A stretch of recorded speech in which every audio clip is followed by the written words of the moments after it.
Hello YouTube! J'en ai marre de lire. Je sais déjà que je vais passer énormément de temps à lire dans cette vidéo. J'ai très hâte de manger ces sushis. J'ai passé 64 heures et 2 minutes sur mon téléphone.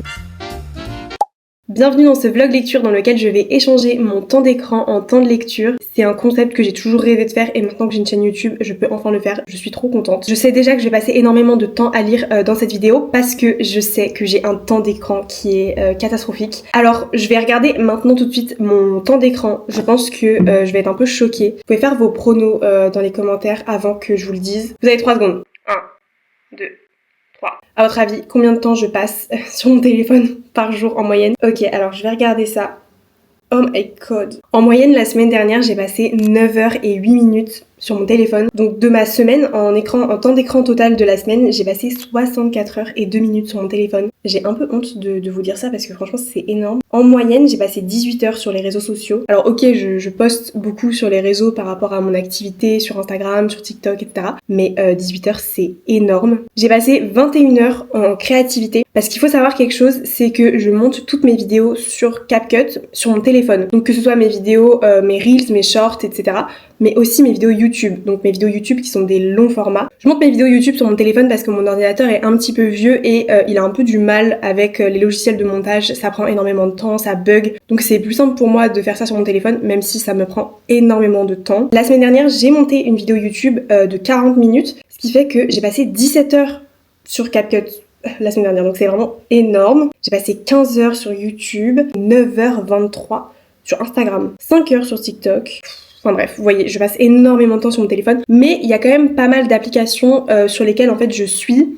Mais genre vous voyez, CapCut c'est du montage, YouTube c'est du divertissement, mais genre je fais autre chose en même temps. Je suis pas les yeux rivés sur mon tel sur YouTube, enfin vous voyez ce que je veux dire. Je pense qu'on est nombreux d'ailleurs à faire ça avec YouTube. Peut-être que vous êtes actuellement en train de faire autre chose en regardant cette vidéo. Donc voilà, mon objectif de la journée, ça va être de lire pendant 9 heures. Donc voilà, j'en ai vraiment pour la journée. Donc je vais vous montrer la sélection de livres que j'ai pour cette journée. Alors déjà j'ai ma lecture en cours. Il s'agit de Viens on s'aime de Morgane Moncomble. Je suis déjà rendue à la page 125 du livre et il en fait environ 500. Donc normalement je vais le terminer aujourd'hui parce que je vais avoir le temps de le finir en 9 heures de lecture. Donc normalement comme j'aurais fini Viens on s'aime, j'ai 2 autres livres dans ma pile à lire qui m'intéressent beaucoup pour aujourd'hui. Mens-moi à l'oreille d'Amy Tintra. Donc celui-là c'est un thriller, donc je pense que ça peut être parfait pour un readathon comme aujourd'hui parce que c'est le genre de lecture qui se lit très vite, donc je pense que ça peut parfaitement rentrer dans le challenge et que en 9 heures de lecture j'ai peut-être le temps de finir Viens on s'aime et de le lire en entier. Je sais pas trop, en fait, j'ai jamais fait ça, donc c'est vraiment une première. Et si vraiment j'ai envie de rester dans un mood romance, j'ai Aime-moi, je te fuis, donc toujours de Morgane Moncomble, que je pourrais lire ensuite. Je sais pas trop. Voilà, je verrai en fonction de mon mood lecture, de ce que j'ai envie entre les deux. Mais en tout cas, déjà, là, je vais continuer Viens on s'aime. D'ailleurs, c'est une lecture que j'apprécie beaucoup. Pour l'instant, je suis vraiment à fond dedans. J'adore la plume de Morgane Moncomble, c'est vraiment mon autrice française préférée. Donc, je passe un trop bon moment avec ce livre. Dans cette histoire, on retrouve Violette et Loane. Les deux vont se rencontrer par hasard dans une situation un petit peu particulière. Mais voilà, il va rien se passer de spécial entre eux. Et un an plus tard, les choses ont pas mal évolué entre les deux parce que, entre-temps, ils sont devenus meilleurs amis. Et j'avoue que pour l'instant, j'en sais pas énormément de plus. Je pense qu'il va se passer quelque chose entre les deux, évidemment. Mais comment ça va se passer? Je sais pas. Pour l'instant, il s'est pas encore passé des choses. On a des flashbacks. Donc pour l'instant, j'aime bien. Je trouve ça grave cool et je suis hyper intriguée de savoir ce qui va se passer et surtout de savoir aussi ce qui s'est passé dans le passé. Parce que je vous dis, on a des allers-retours entre le présent et le passé. Bref, vous avez compris. Comme je vous ai dit, je suis rendue à la page 125 et il y en a 500... Ah 600 en fait. Il n'y en a pas 500, 550. Ok, il y a 550 pages, donc il me reste environ 400 pages à lire, ce qui est carrément faisable en 9 heures de lecture.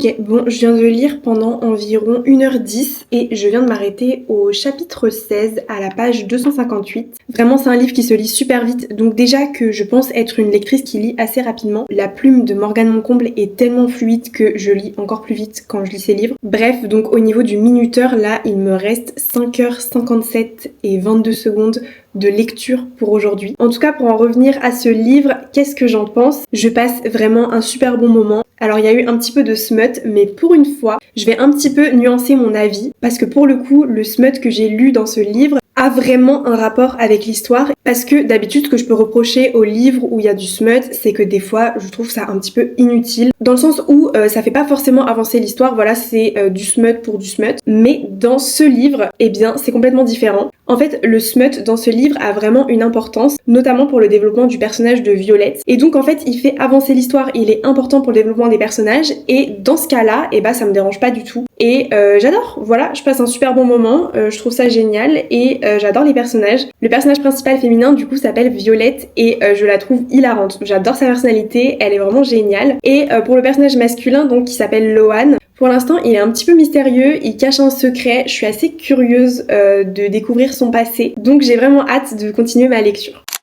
On est 1 heure plus tard et comme vous pouvez le voir, il n'a absolument pas bougé de sa place. J'ai pris 1 heure pour répondre un petit peu à tous les commentaires que je reçois sur les réseaux sociaux, notamment sur YouTube, et je voulais prendre un petit instant pour vous remercier. Je suis vraiment touchée par l'accueil que vous avez réservé à mes vidéos, ça me fait extrêmement plaisir. Je mets énormément de cœur à faire tout ça et ça me touche énormément, tous vos retours positifs, tous vos commentaires, c'est vraiment adorable. Donc je vous remercie vraiment du fond du cœur. Bon sinon, à part ça, il me reste encore 8 heures de lecture aujourd'hui. Je vais repartir pour une petite séance de lecture de 1 heure. J'ai hâte de reprendre ma lecture parce que j'aime beaucoup ce que je lis, donc c'est parti!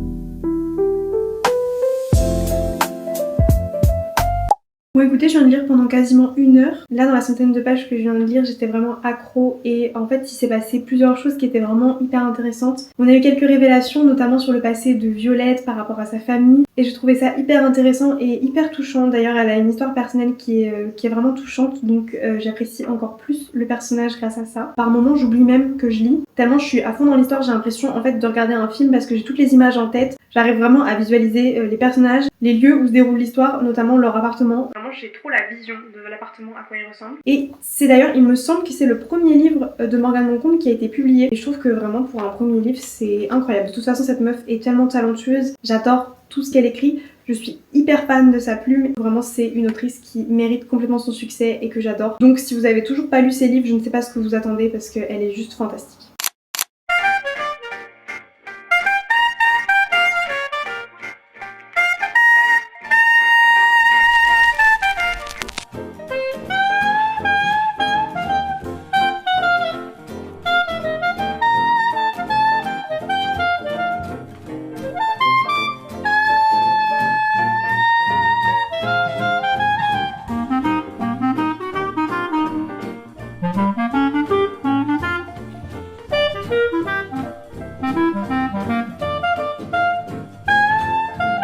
Ça y est, je viens de finir ma lecture de Viens on s'aime de Morgane Moncomble. Donc pour faire un récapitulatif du challenge, il me reste encore 5h50 de lecture aujourd'hui. Donc j'ai déjà lu pendant 3 heures aujourd'hui et pendant ces 3 heures j'ai réussi à lire 425 pages. Donc c'est énorme, quand je vous dis que ce livre se lit super vite, je ne plaisantais pas. Donc maintenant que j'ai terminé, je vais vous donner mon avis complet sur ce livre. Je l'ai vraiment beaucoup apprécié. Comme d'habitude avec Morgane Moncomble, au-delà de la romance, on a toujours des problématiques personnelles sur les personnages qui sont traités dans ces histoires. Et donc dans celui-là, eh bien ça ne faisait pas exception. Les deux personnages principaux, Violette et Lohan, ils ont chacun des problématiques personnelles qui sont très intéressantes, qui sont notamment liées à la famille et aux parents. J'ai vraiment été touchée par leur histoire à eux deux, que ce soit Lohan ou Violette. Des fois j'avais des réactions pendant que je lisais et j'étais choquée. Donc c'est pas forcément un livre dans lequel on a des gros plot twists, mais des fois il y a des trucs qui se passent où j'étais là genre...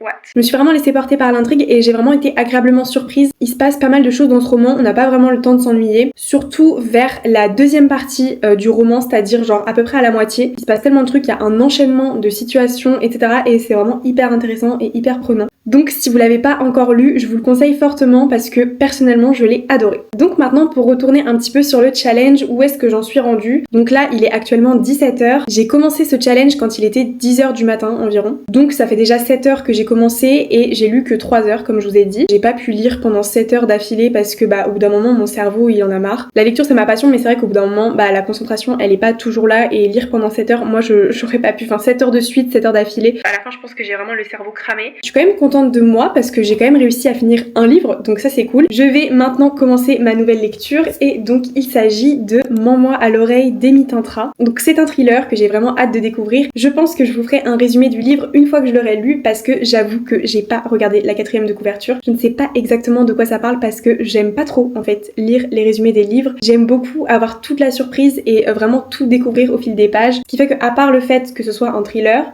je ne sais pas grand chose dessus. Donc il fait 444 pages. Les thrillers, c'est le genre de livre que je lis très vite parce que souvent c'est ultra addictif. Donc j'ai vraiment trop hâte de me plonger dedans et surtout de le lire d'une traite. Et ça c'est vraiment cool parce que quand un livre me plaît énormément et que j'ai vraiment le temps de le lire d'une traite, c'est incroyable. Donc j'espère que ce sera le cas avec celui-là.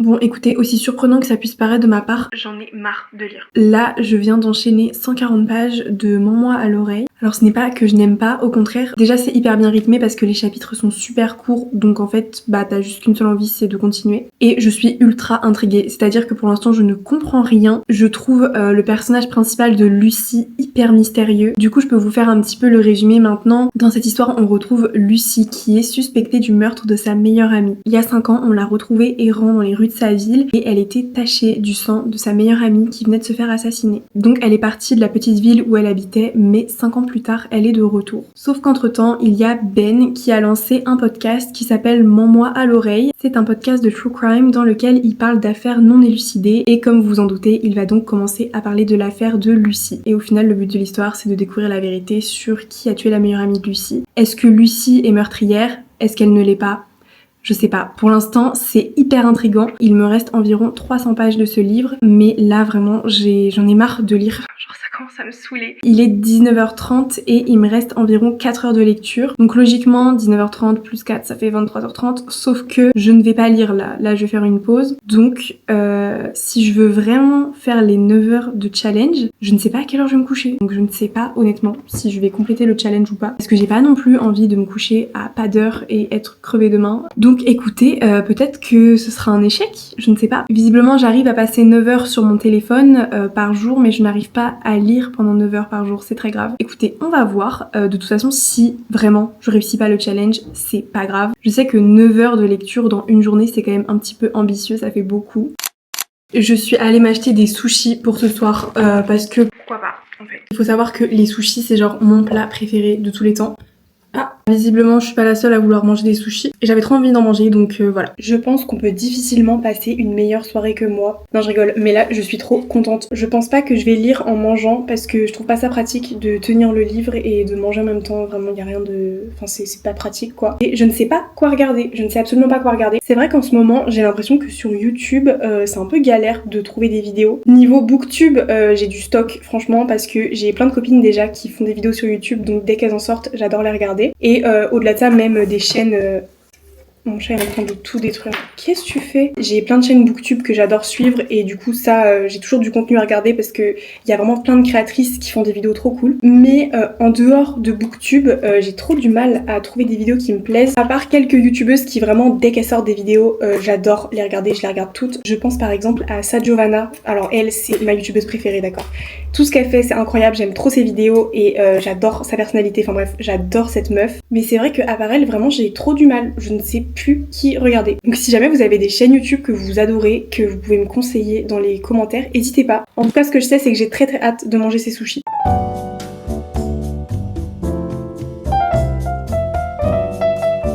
Vous savez quoi, j'avais commencé une vidéo, mais en fait ça m'a saoulée. Je pense que je vais regarder une série. En fait j'avais pas envie de regarder une série et d'être à fond dedans, étant donné que je vais lire après. Mais c'est pas grave, au pire je finirai pas l'épisode. C'était hyper agaçant, genre quand t'as un super bon repas, mais que tu sais pas quoi regarder quand tu manges. Bon, du coup, je me suis décidée et je vais reprendre une série que j'avais abandonnée, la série Bridgerton. Voilà, tout le monde en parle en ce moment et moi, c'est une série que j'avais regardée donc quand la première saison était sortie et j'avais accroché mais sans plus. Comme vous pouvez le voir, j'avais commencé la saison 2 mais visiblement, j'avais pas dû kiffer parce que je m'étais arrêtée en plein milieu de l'épisode 1. Mais comme tout le monde en parle en ce moment avec la sortie de la nouvelle saison, je vois cette série absolument partout et je me suis dit pourquoi pas lui laisser une seconde chance. Voilà, peut-être que je vais plus apprécier que la dernière fois.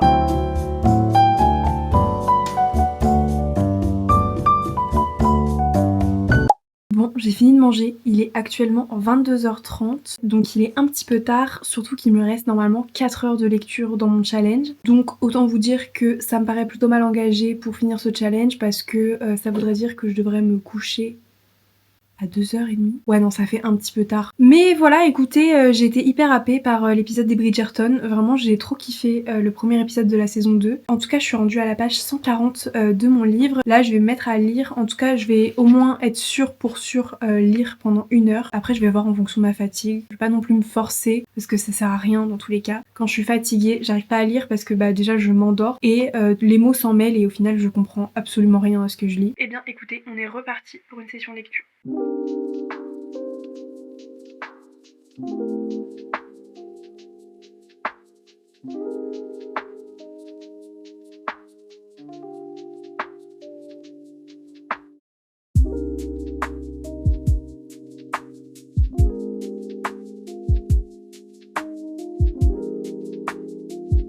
Bon, écoutez, il est actuellement minuit passé. J'ai lu un petit peu plus de 150 pages. Donc là, normalement, dans mon défi, il me reste encore 2 heures de lecture. Je n'ai absolument pas envie de me coucher à 2h30 du matin. Donc je vais m'arrêter là pour aujourd'hui. Je vais m'arrêter là pour le défi de remplacer mon temps d'écran en temps de lecture. Mais pour autant, je ne vous lâche pas avec ce livre puisque je veux vraiment vous donner mon avis complet dessus. En tout cas, sachez que pour l'instant, là du coup, je suis environ à 300 pages. Il y a énormément de personnages. Par contre, je m'y perds un peu des fois, je ne sais plus trop qui est qui. Mais à part ça, c'est ultra fluide. La plume est très fluide, il y a énormément de dialogue et surtout les chapitres sont très courts, ce qui fait que la lecture est ultra dynamique et ça vraiment c'est trop cool. En plus on a plusieurs points de vue et donc on a vraiment plusieurs personnages qui parlent et ça je trouve ça vraiment chouette. Je suis toujours autant perturbée par le personnage principal de Lucie. Je ne sais toujours pas quoi penser de cette personne, mais en tout cas ce que j'apprécie, c'est que c'est un personnage qui reste quand même un petit peu attachant. Généralement j'ai du mal à m'attacher aux personnages dans les thrillers, mais justement là c'est un peu différent. Je trouve que on peut facilement s'attacher à elle, donc c'est cool, même si elle est quand même un peu spéciale. Mais voilà, elle a un petit côté vraiment humain et ça j'apprécie énormément. Donc écoutez, voilà pour aujourd'hui de mon côté. Demain pour moi, mais dans quelques secondes pour vous, je vais vous donner mon avis final sur ce livre que je vais terminer. En vrai, il me reste que 150 pages. J'aurais pu le finir ce soir. Il est déjà assez tard comme ça, donc même si ces 150 pages, je meurs d'envie de les lire, ça attendra.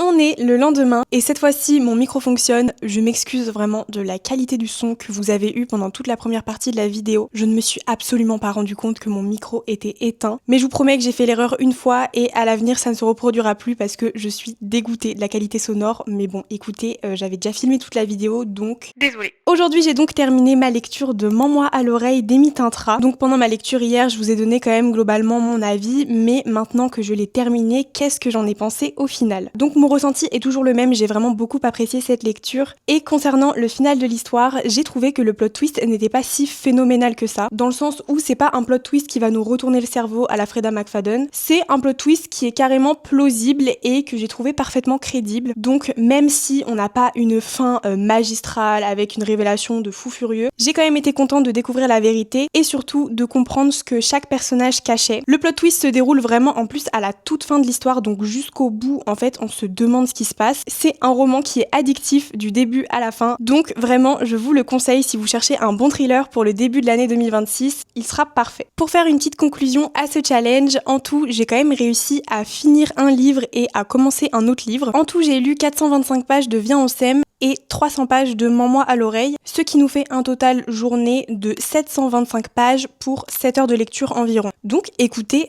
c'est plutôt pas mal, on dirait que je lis vraiment 100 pages par heure, c'est à peu près la tendance que j'avais remarqué de toute façon. J'avais un objectif de lecture de 9 heures pour cette journée et comme vous avez pu le voir, j'ai échoué. Voilà, je n'ai pas réussi à lire pendant 9 heures. Mais c'est pas grave parce que je suis quand même contente de moi. J'ai énormément lu et c'est du temps que je n'ai pas passé sur mon téléphone. Si je devais en tirer un petit peu des conclusions, je dirais que globalement, le temps d'écran que je passe, même si c'est 9 heures, en fait, je ne suis pas H24 collée sur mon téléphone. Donc, en fait, je fais des choses dans ma journée. Alors que quand je passe 9 heures de lecture, je suis vraiment pendant 9 heures sur mon livre à lire et à faire rien d'autre. Donc, c'est pas forcément non plus équivalent. Mais c'est vrai que quand je me dis que je passe autant de temps sur mon téléphone, ça me fait quand même un peu peur. Surtout quand je vois le nombre de pages que j'ai été capable de lire pendant cette journée. Après voilà, c'est quelque chose que je peux pas faire tous les jours non plus parce que j'ai une vie, j'ai des obligations. Mais de temps en temps, c'est une expérience que je trouve plutôt cool. Et personnellement, c'est vraiment le genre de vidéo que j'adore regarder sur YouTube. Donc évidemment, si ce concept vous a plu, n'hésitez pas à me le dire dans les commentaires et je pourrais en refaire dans le futur parce que, en tout cas, moi j'ai vraiment apprécié faire ça. Donc